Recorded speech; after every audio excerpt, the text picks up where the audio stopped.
One of the most frequent troubleshooting calls we receive is about a new installation of a dimmer and it not working with the controller. The installer will call and say, well, I get a dash dot dash in my window and it won't turn the lights on. This is true. A dash dot dash means the dimmer is not receiving a 0 to 10 volt signal.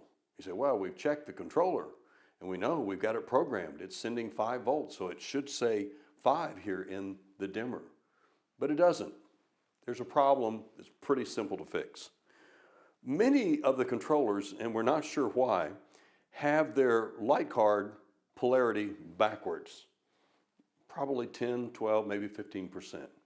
And so an installer will see the red positive 0 to 10 volt wire, and they'll see the black negative 0 to 10 volt wire, and they'll connect those to the positive and the negative of the controller, and they get a dash dot dash. But the dimmer will not register voltage if it doesn't have the correct polarity. When you put our dimmer in manual mode, the dot goes away. It's just a manual product. When we put it in automatic mode, you get the dash dot dash, because the dimmer's display window then becomes a DC voltmeter and it's not receiving voltage. So let's do something.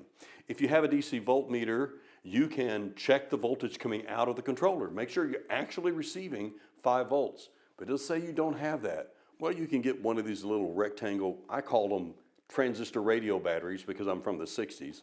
But you know what they are, little 9-volt batteries. You'll see the positive is written on here. The small one is the positive. We can come over here then and take the positive wire from the 0 to 10 volt dimmer. We can put that on the positive node and then put the negative on there. And what do we find?